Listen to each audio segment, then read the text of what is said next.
Morning everyone. हमारा math 7th class का math का 4th चैप्टर चल रहा था। इसकी कुछ वीडियोस अपलोड हो चुकी हैं, आपने नहीं देखी तो जाकर देखिए। अब आज हम करेंगे एक्सरसाइज 4.4 पेज नंबर 88। अब इसका फर्स्ट सम है, उसने ये कहा हुआ है कि पेरीमीटर ऑफ रेक्टेंगल, ठीक है, पेरीमीटर ऑफ रेक्टेंगल, रेक्टेंगल में आमने सामने की साइड इक्वल होती है ना, is equal to L plus B plus L plus B, ये होता है। यानी ये और ये लेंथ होती है और ये ब्रेड्थ होती है, ठीक है। अब ये दो दो बार आ रहे हैं तो हम क्या करेंगे, इन दोनों को सपोज करो 2 + 3 + 2 + 3, इसकी लेंथ 2 है और ब्रेड्थ 3 है, ठीक है। तो हम इसको क्या करेंगे, ऐड करेंगे तो क्या आ जाएगा 4 और 6 10। और इसमें क्या करते हैं हम, जो 2 बार है ना उसको हम कॉमन ले लेते हैं, 2 × लेंथ प्लस ब्रेड्थ, तो क्या हो जाएगा 3 + 2, ठीक है। तो क्या आ जाएगा, इसको 5 और 5 × 2 10, ये तो आपने सीखा ही हुआ है। अब उसने मेन कहा क्या है, उसने ये कहा है कि हम क्या करते हैं पेरीमीटर के लिए, जैसे पेरीमीटर होता है, इसके लिए हम P ले लेते हैं, लेंथ के लिए हम L ले लेते हैं और ब्रेड्थ के लिए हम B ले लेते हैं। और अगर कॉमन होता है तो कॉमन को बाहर ले लेते हैं, जैसे L + B + L + B, इसमें हम क्या कर लेते हैं 2 टाइम्स है ना, तो इसको एक बार मल्टीप्लाई कर, मतलब ऐड करके, और 2 से दोबारा ही वही है तो हम इसको ऐड कर ले, मल्टीप्लाई कर देते हैं, ठीक है। इसको 2 से मल्टीप्लाई, लेंथ प्लस ब्रेड्थ, हम कॉमन बाहर निकाल लेते हैं। उसके सिखाने का मीन्स यही था। ये होते हैं हमारे अलजेब्रिक एक्सप्रेशन, जिससे हमारा जो लेंथ, मतलब जो लंबा प्रोसीजर होता है ना, वो शॉर्ट हो जाता है। अब देखते हैं आगे करके, देखते हैं इसको, यानी इसको सिंपलेस्ट फॉर्म में आ जाता है, ठीक है ना। आगे देखते हैं, ये हमारा नेक्स्ट सम है।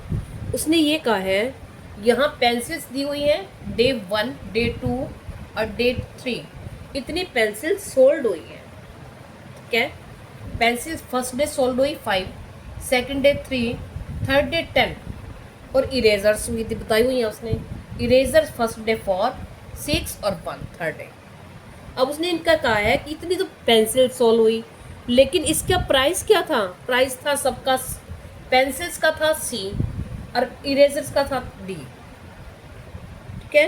तो उसने ये कहा कि सभी पेंसिल्स का अगर हमने सोल्ड की तो हमें कितने पैसे मिले, ठीक है। अब देखते हैं, पेंसिल और इरेजर दोनों का ही कॉस्ट निकालना है, ठीक है ना। तो पहले क्या है, पेंसिल्स, टोटल पेंसिल्स कितनी हैं, हम टोटल पेंसिल्स लिख देंगे, टोटल पेंसिल्स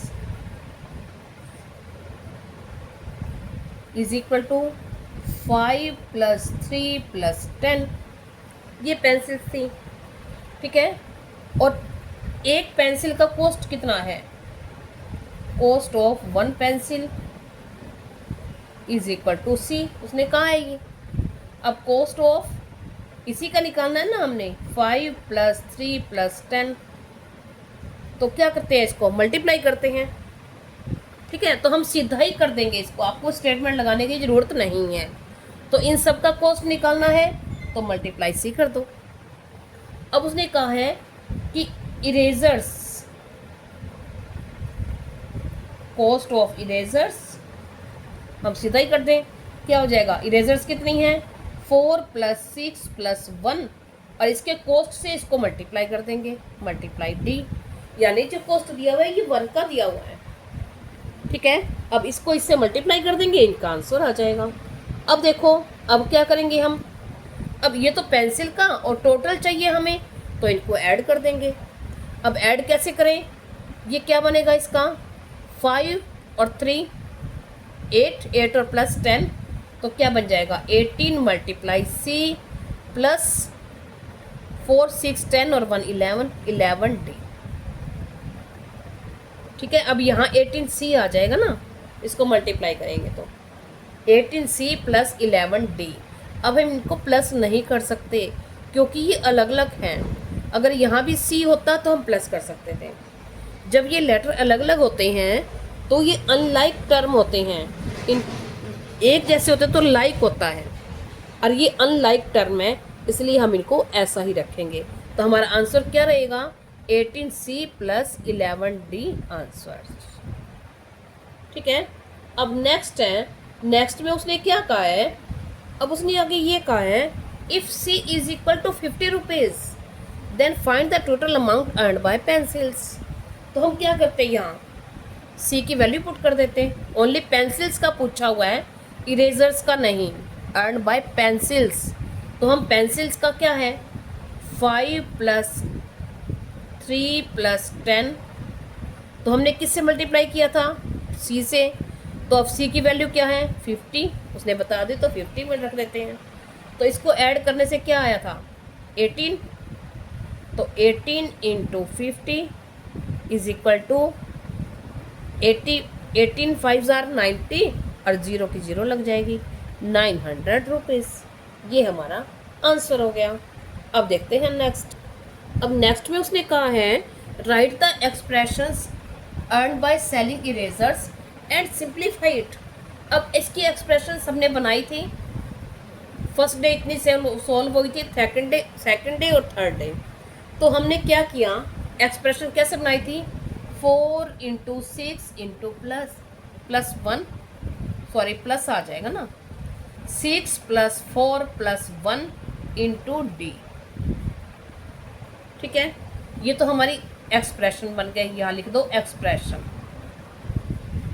ठीक है, अब लिख दो सिंप्लीफाई। अब इसको सिंप्लीफाई क्या करेंगे, इन सबको ऐड कर देंगे, क्या हो जाएगा 11 डी। ये हमारा आंसर है। अब देखते हैं नेक्स्ट। अब नेक्स्ट में उसने कहा है can the expression 18C plus 11D can be simplified further. Further means आगे। तो हम इसको और ज़्यादा सिंप्लीफाई कर सकते हैं, और ज़्यादा सॉल्व कर सकते हैं। कैसे कर सकते हैं, क्योंकि ये लाइक है और ये मतलब अनलाइक फ्रैक्शन है, अनलाइक एक्सप्रेशन है। ठीक है ना, जब ये लेटर अलग अलग होते हैं तो हम नहीं कर सकते। देखो जैसे 5C plus 3C plus 2C, हम इनको क्या कर लेते हैं आपस में ऐड कर लेते हैं, 5 3 8 और 2 10C। लेकिन ये C और D अलग अलग है तो हम इनको ऐड नहीं कर सकते, ये सिंपलेस्ट फॉर्म में है। तो हम लिख देंगे no it is the simplest form. इससे सिंपलेस्ट मीन्स इससे ज़्यादा सिंपल नहीं हो सकता। तो so we can not simplified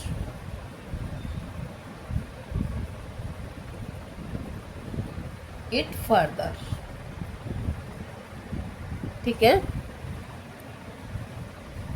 क्यों नहीं कर सकते, it is the simplest form है। They are in unlike, they are, ये भी लिख दो साथ में, they are unlike, unlike expression या अनलाइक टर्म्स, कुछ भी लिख सकते हो। ठीक है ना। आगे देखते हैं, आगे क्या है। तो नेक्स्ट में उसने कहा है कि C की अलग अलग वैल्यू रखो और उसको चेक करो। देखो क्या किया हमने, ये एक्सप्रेशन थी हमारे पास, इसको हम C से मल्टीप्लाई करते हैं तो हमारा 18C। ठीक है, अब C की वैल्यू हमने 2 रख दी। Let the C is equal to 2 रख दी तो क्या आ जाएगा 13। ठीक है, अब let the C is equal to 5, then 18 into 5 is equal to 90।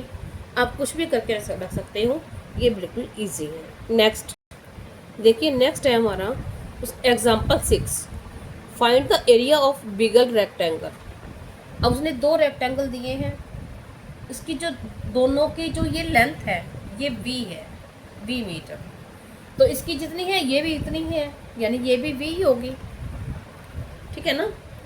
तो उसमें और जो इसने इसको 2 पार्ट्स में सेपरेट कर दिया, 2 पार्ट्स में डिवाइड कर दिया, एक ये है एक ये है, एक की फर्स्ट की है ये 4 है और ये 3 है, तो हमने इस पूरे का निकालना है, ठीक है।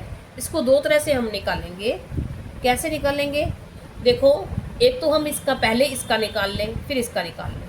हमने नंबर रख दिया, नंबर 1 और नंबर 2, पहले 1 का निकाल लें और दूसरे का निकाल लें, फिर हम इसको ऐड कर दें तो सारे का हो जाएगा ना।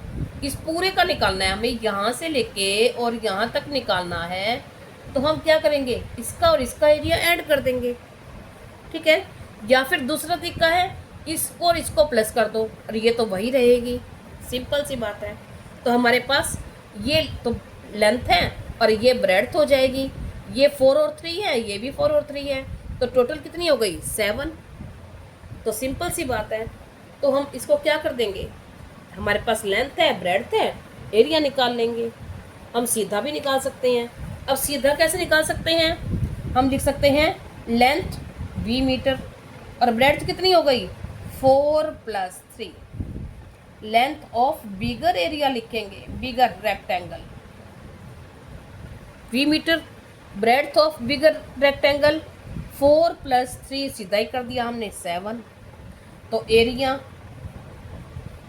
Of bigger rectangle is equal to क्या हो जाएगा, लेंथ इंटू ब्रेड्थ, यही होता है।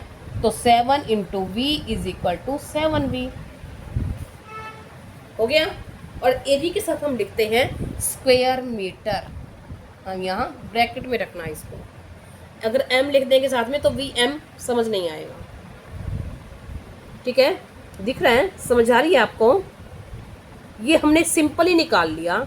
देखो हमारे पास लेंथ जो इसकी है उतनी ही रहेगी इसकी भी, और ब्रेड्थ इस पूरे का निकालना है, तो हमने पूरी ब्रेड्थ ले ली, बस हमारे पास लेंथ हो गई, ब्रेड्थ हो गई, हमने एरिया निकाल दिया, लेंथ मल्टीप्लाई ब्रेड्थ, 4 + 3 हो गई।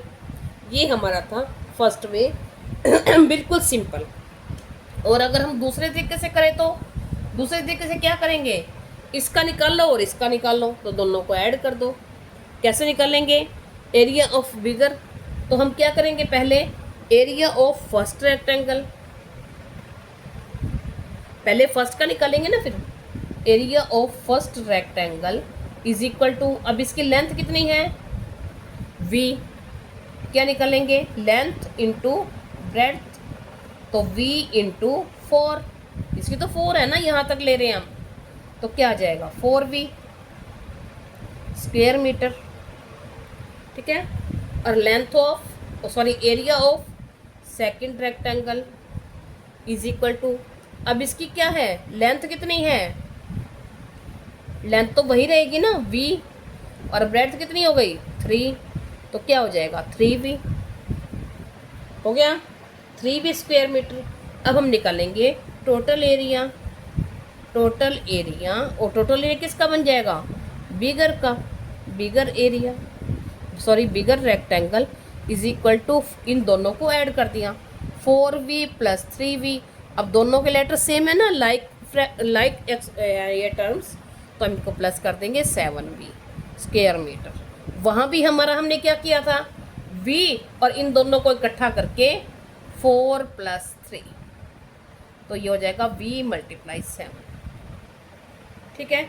ये हमारा इसका एरिया हो गया 7v। ये बिल्कुल सिंपल है, इसको ऐड कर दो, लेंथ वही रहेगी और ब्रेड्थ हमारी ये हो गई। अगर इसका निकालना था तो हम इसका अलग निकाल लेते, और दोनों का निकाल के ऐड कर दिया, तो अभी हमारा वही आंसर आया। अब देखते हैं आगे देखिए हमारा नेक्स्ट सम है। अब इसमें भी रेक्टेंगल है, इसके 2 पार्ट्स कर दिए। देखो एक ये है एक ये है। अब उसने ये दिया हुआ है, जो इसकी लेंथ है वो n है, ठीक है। हम यहाँ लिख लेते हैं length of rectangle is equal to n। अब इसकी n है तो ये भी क्या होगी, n ही होगी, ठीक है ना, सेम है ना दोनों की। अब इसमें क्या है, उसने ये कहा है कि यहाँ से यहाँ तक ये जो ब्रेड्थ है ये है 12 मीटर और यहाँ से यहाँ ये 4 है। जब ये 4 है तो ये भी कितनी होगी, यहाँ से यहाँ तक 4, तो ये बाकी कितनी रह गई 8। ठीक है, अगर आपको इसका पूछा हुआ हो तो हमारे पास क्या हो जाएगा, ब्रेड्थ कितनी हो जाएगी, यहाँ 1 रख लो, यहाँ 2 लिख लो। अब 1 का निकालना है तो 1 का निकाल लो, 2 का निकालना है तो 2 का निकालेंगे। अब लेंथ ऑफ फर्स्ट रेक्टेंगल तो क्या आ जाएगा, और ब्रेड्थ ऑफ फर्स्ट रेक्टेंगल कितनी है 8, तो क्या आ जाएगा area of first rectangle 8 into n is equal to 8n square metre. अगर इसका निकालना हो तो क्या निकालेंगे हम, या फिर इसको हम ऐसे भी रख सकते हैं, नाम भी दे सकते हैं। ये क्या बनेगा, ए यहाँ ई लिखा हुआ है, AEFD इसका। ठीक है, आगे हम क्या करेंगे, EBFC कुछ भी रख सकते हैं, इसके नाम जो नाम दिए हुए हैं हम यही लिख सकते हैं, या हम फर्स्ट और सेकंड लिख देते हैं, सिंपल इजी रह जाता है।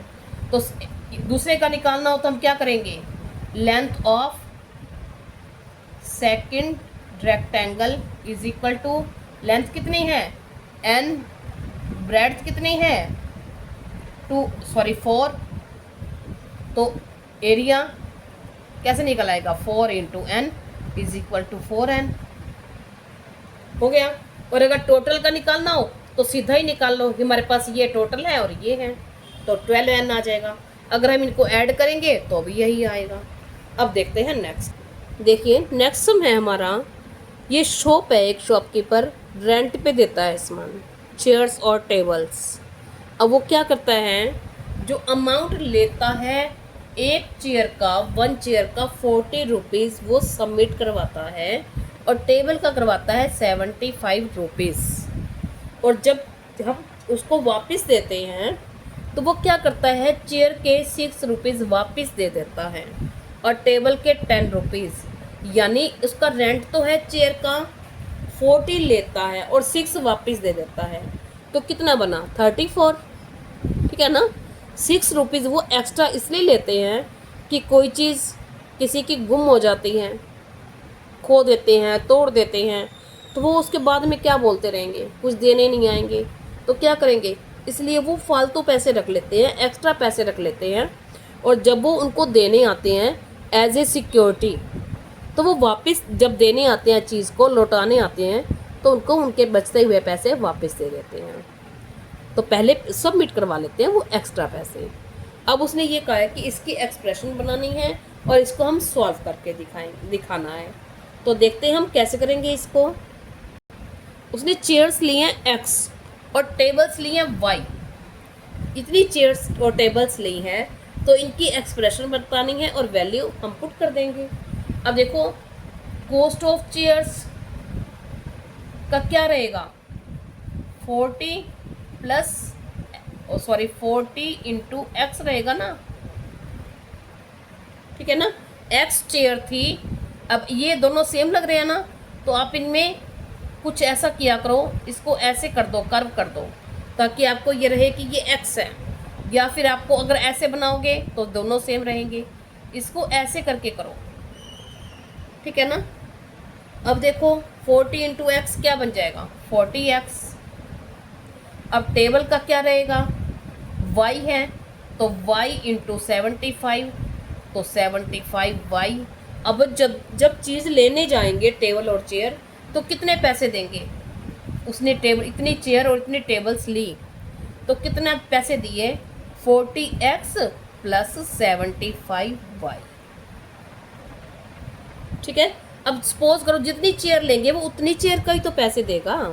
अगर सपोज करो एक चेयर का 40 रुपीज़ है और वो 5 लेता है तो कितने देगा, इसको मल्टीप्लाई करेंगे 20 आ जाएगा। अब हमारे पास x था तो हमने x से मल्टीप्लाई कर दिया, सिंपल है। ऐसे ही टेबल का है तो हमें जितनी हमें लेनी है पहले उनका कॉस्ट निकाल लेंगे। हम देखते हैं ना, हमें कोई चीज़ मार्केट से लेने जानी है सपोज करो 2 रुपीज़ की टॉफ़ी आती है, आपने 5 लेनी है, तो आप ये कहोगे ना घर से चलते हुए कि भाई 2 रुपीज़ की टॉफ़ी आती है, हमें 5 लेनी है, तो हमें 10 रुपीज़ पहले घर से लेके चलने पड़ेंगे। तो ऐसे ही इसका है। तो ये तो बन गया जब वो लेने गए। अब जब देने गए तब क्या हुआ, अब उसने क्या किया, रिटर्न कितने कर दिए, रिटर्न कितने किए उसने, एक्स थी ना चेयर, एक्स इंटू 6 यानी 6x। और टेबल के कितने किए, टेबल के किए y इंटू 10 यानी 10y। ठीक है, मैंने आपको बताया y 10 नहीं लिखेंगे, ये नंबर पहले आता है, 10y बन गया। अब इतने और इतने ये दोनों वापस देगा, तो 6x प्लस 10y, ये दोनों जोड़ के देगा ना, तो हमने दोनों को जोड़ दिया। अब देखो हमारा क्या बना, हमने इतने दिए थे और इतने हमें वापस मिल गए। ठीक है, इसकी एक्सप्रेशन कैसे बनेगी, 2 टर्म्स हो गए, ये एक ये हो गया और एक ये हो गया। अब हम इसकी पहले तो एक्सप्रेशन बनाते हैं। एक्सप्रेशन कैसे बनेगी, 40x प्लस 75y। अब इस y को भी आप ऐसे लिख लो, आपको सही समझ आएगी। अब माइनस, ये तो माइनस हो गए ना, उसने ये कहा कि टोटल अमाउंट कितने पैसे हमारे खर्च हुए।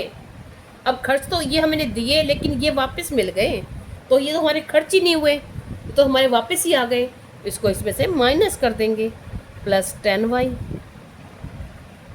ठीक है, 2 टर्म्स हो गए। अब अगर हम इसको सॉल्व करें तो सॉल्व कर सकते हैं, जो लाइक टर्म्स होंगी उनको हम आपस में प्लस माइनस कर सकते हैं। क्या किया फिर हमने, x को x से और y को y से कर देंगे। अब x को x के आगे ले लेंगे, 40x, अब साइन यही रहेगा जो इससे पहले है, -6x। ठीक है, तो यहाँ भी माइनस होगा क्योंकि ये भी तो पैसे माइनस हुए हैं हमारे। ठीक है ना, तो देखो अगर हम इसको ऐसे लिखेंगे, ये ऐसे, हमारी टर्म तो यही बनेगी ना, ये हमने दिए थे -6x प्लस 10, ये हमारे पैसे माइनस हुए हैं। और जब बाहर हम ब्रैकेट खोलते हैं तो बाहर माइनस का साइन हो तो अंदर के साइन क्या होते हैं, चेंज हो जाते हैं। तो क्या हो जाएगा, अगर हम पहले ब्रैकेट ही खोल सॉल्व कर लेते हैं, 75y, अब क्या करेंगे, माइनस हो जाएगा, -6x और -10y हो गया। अब हम इसको सॉल्व करेंगे लाइक टर्म्स को, सॉरी लाइक को आपस में ऐड करके, इसको इसमें से करेंगे। अब ये 40 प्लस का, ये माइनस का, या आप इकट्ठे लिख के देख लो, 40x minus 6x plus 75y minus 10y। तो अब ये प्लस का और ये माइनस का, तो इसमें से क्या हो जाएगा, माइनस, और साइन रहेगा बड़े वाला 34x। अब क्या रहेगा ये, अब इसमें से इसको माइनस करेंगे, 75 माइनस 10 तो क्या आ जाएगा, 65। अब साइन कौन सा रहेगा, बड़े नंबर वाला, तो प्लस का है बड़ा नंबर, तो 65y। ये हमारा आंसर हो गया, ये उसका टोटल अमाउंट खर्च हुआ उस पर। ठीक है, जो वापस मिल गया वो खर्च तो नहीं हुआ ना, पहले हमने इनकी एक्सप्रेशंस बना दी और फिर इसका टोटल अमाउंट निकाल दिया। थैंक यू, नेक्स्ट वीडियो में फिर मिलेंगे।